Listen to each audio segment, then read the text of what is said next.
Welcome back to the Kaiser Report. I'm Max Kaiser. Time now to go to the first and the best since 2011. The finest investment banking in Bitcoin and crypto. From Bank to the Future, Simon Dixon. Simon, welcome back. Thanks for having me in these troubled times. So, Simon Dixon, we are seeing trillions upon trillions of bailout money and quantitative easing being thrown around.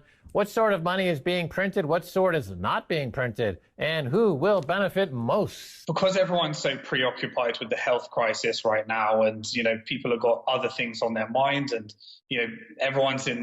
people are in situations of desperate need at the moment. The government is throwing everything they've got at it. And I guess they have no choice but to throw everything they've got. But at some point, the flow of funds and the financial crisis is going to become a reality after we get through this health crisis. And so what we're seeing right now is, in other times of crisis, for example, the American Civil War, government simply printed new money called the greenback, which is essentially debt-free money that was introduced into the economy. But what we're seeing right now is that the government is using quantitative easing, where essentially the central bank is buying government debt. And then that government debt is going to be used for all the different packages that they need to put together, including helicopter money. When really, why did they need to borrow that in the first place? And why couldn't they just introduce that? We're getting lots of interesting questions. They were debating whether accounts for these individuals were going to actually be created directly at the Fed, giving individuals the ability to have a Fed account, which really got a lot of pushback from obviously the banking community that would much rather this be created in the normal way, business as usual, with a bank in the middle. So the flow of funds are going to really unquestionably have so many consequences, especially as we enter into the inevitable financial crisis after we get through this health crisis challenge. You have a background in banking.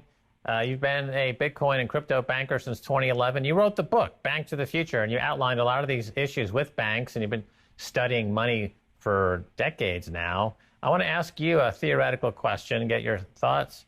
In my view, as you've described the situation with all this money printing and debt monetization, and the government and the central bank taking control of the majority of the sovereign bond market, the majority of the corporate bond market, the majority of the mortgage-backed security market, and the majority of the stock market, are we not setting ourselves up for what some might call like neo-feudalism, where you've got a few central authorities with 99.8% of all stocks and bonds in existence, and then everyone else is living essentially like a peasant? So you just have peasants and lords. I mean, think about that for a second. I'll move on. I got some other questions. So the Bitcoin halving arrives next month, Simon Dixon. Some call it quantitative tightening. Each block will be reduced to 6.25 Bitcoin from 12.5 Bitcoin. In rewards, tell us what you expect from this, Simon. So we're going to see a two-tiered economy. It's just what we're experiencing right now. We're seeing ever more control and something that looks increasingly more like communism from traditional fiat money, as the government is essentially leveraging these assets and balance sheets in order to actually accumulate all the world's assets. In this situation, I don't think they have any other choice either. So essentially, we're going to see this two-tiered economy. I mean, next is inevitable that people are going to need to get vaccines when that comes through. That might also lead to RFID chips being implanted and implemented so that the government can contract and control who's allowed out of their houses, and all these things that are going to happen as a result of this health crisis, which is going to be integrated into their central bank digital currency, where governments all around the world are going to be scrambling and fighting to claim that you should be paying their tax because you live in one country, but you did the deal on Zoom globally in another country, and two governments believe that they should be automatically collecting tax on that money.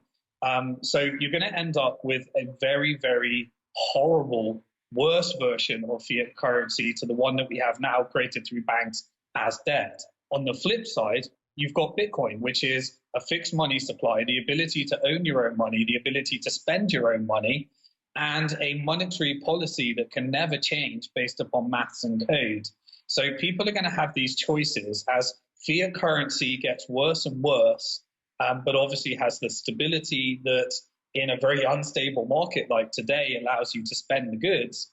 But people are going to be, you've got this opposite effect where people are going to be experiencing, well, when the government make cash illegal because it might contain the virus, how is that going to affect that I can't control my money? It's all going to be done digitally.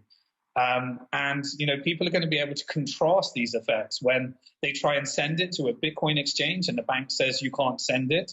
People are going to learn for the first time. Kraken had a 98% increase in USD deposits at their exchange because people are exiting fiat and putting that in Bitcoin. And this is exactly what Bitcoin was designed for, to give people this two-tiered economy as fiat currency exercises more and more influence and control and highlights the flaws in fiat currency, and people can experience Bitcoin, which is the exact opposite effect of some of the challenges that they'll be experiencing with fiat.